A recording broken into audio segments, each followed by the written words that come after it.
Potty bags there. So my name is Teri Austin, and I'm the president for the Amanda Foundation, and I've been here for 35 years, and my joke is the only thing older than me on this property is the building. So the building was built in 1924, and in the city of Beverly Hills we have 2 vet practices that are actually in the city limits, and that is ourselves and our neighbors, Beverly Hills Small Animal. And so one of the things that makes Beverly Hills its own city is that we have all services, and you don't have to go out of Beverly Hills to get a veterinarian. And these are the only 2 vet practices in Beverly Hills. So the story is, the legend goes, is that Dr. Scott opened this practice, and when he opened it in 1924, the farmers market was really at Fairfax. That was really a farmers market with cows and pigs and chickens. And the vet who worked here also took care of farm animals. And where you're standing, this was a paddock where he took care of horses. And the building has been remodeled several times since it was built, but this was the garage.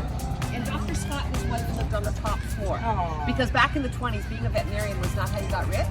And so Dr. Scott lived here, and he, like I say, took care of animals, and there were horses. Like you see, there's a lot of carriage houses still around the city. And so he was very busy doing that. So when Dr. Scott started his practice, he took on a younger veterinarian, a Dr. Kegi, and they worked together for a few years. And it was the way things went at the time, that an older veterinarian, who was always a man, brought in a younger veterinarian who would then take over the practice. So after Dr. Kegi worked with Dr. Scott for a few years, he kind of started making noises about, like, so, you know, let's talk about being a partner. And Dr. Scott said, oh, that's not happening. So Dr. Kegi said, fine.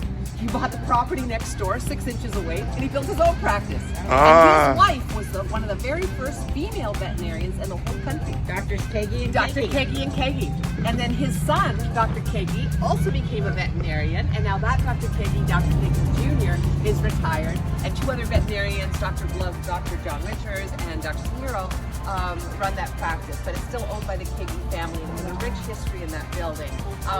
Dr. Kegi, Mrs. Kegi, did a chinchilla study back in the 30s, and she was very, very well known in veterinary circles, and she's somewhat of a star. So it's a little bit of Beverly Hills history, the Kegi and Kegi legacy next door. But our little sad building. The irony is now it's almost all women. Yes, that's true. It used to be that the veterinary profession was 90% male, and now it is 80% female. So it's really switched over. Yeah. So what we'll do today is we're going to walk through this beautiful part of Beverly Hills. We are so fortunate that across the road we have the Beverly Hills Community Dog Park, which just the same way the walks are wonderful in the community, that dog